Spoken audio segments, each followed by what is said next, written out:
اعوذ باللہ من الشیطان الرجیم بسم اللہ الرحمن الرحیم۔ اربوں خربوں درود و سلام حضرت محمد مصطفیٰ صلی اللہ علیہ وآلہ وسلم پر اور آپ کی آل پر۔ دا نالج فیکٹری کے ساتھیوں، السلام علیکم ورحمۃ اللہ وبرکاتہ۔ ناظرین کرام، سلطنت عثمانیہ کے عظیم جنگجو اور غازی ترگت الب کے بارے میں بات کریں گے، لیکن ویڈیو شروع ہونے سے پہلے آپ نے آنے والے معزز ساتھیوں سے گزارش ہے کہ ہمارا چینل سبسکرائب کریں، ساتھ ہی بیل آئیکن کو دبائیں تاکہ آنے والی ہر نئی علمی اور دلچسپ ویڈیو آپ تک بآسانی پہنچ سکے۔ ناظرین کرام، ترگت الب جن کی ولادت 1200 عیسوی میں ہوئی اور وفات 1323 میں ہوئی، سلطنت عثمانیہ کے غازی تھے۔ وہ ارطغرل کے سچے دوست، ساتھی اور ہمدرد تھے۔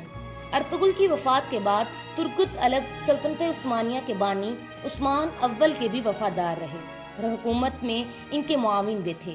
انہوں نے 125 برس کی لمبی عمر پائی اور آخری وقت تک میدان جنگ میں سرگرم رہے۔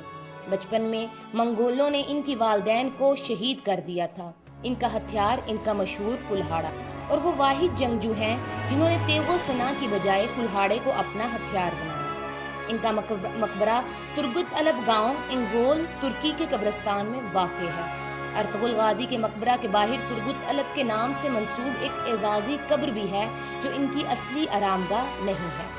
1877 سے 1878 کے دوران میں موجودہ بلغاریہ کے مسلمانوں نے ایک شہر بسایا جس کا نام سلطان کے مشورہ سے ترگت الب کے نام پر تورگوت الب رکھ دیا گیا۔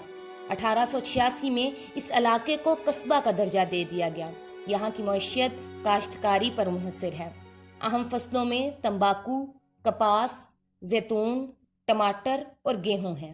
کچھ شہری پاور پلانٹ اور کوئلہ کی کانوں میں بھی کام کرتے ہیں۔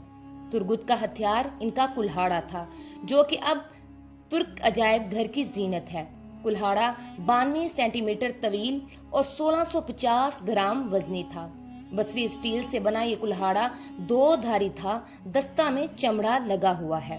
ان کا کلہاڑا مشرق و مغرب میں اب تک کا سب سے مضبوط کلہاڑا مانا جاتا ہے۔ اللہ ان کو دین کے لیے محنت کے طفیل جنت الفردوس میں اعلیٰ مقام عطا فرمائے۔ آج کے لیے اتنا ہی۔ ویڈیو پسند آنے کی صورت میں لائک اور شیئر کریں۔ اپنا اور اپنے پیاروں کا خیال رکھیں۔ تب تک کے لیے السلام علیکم ورحمۃ اللہ وبرکاتہ۔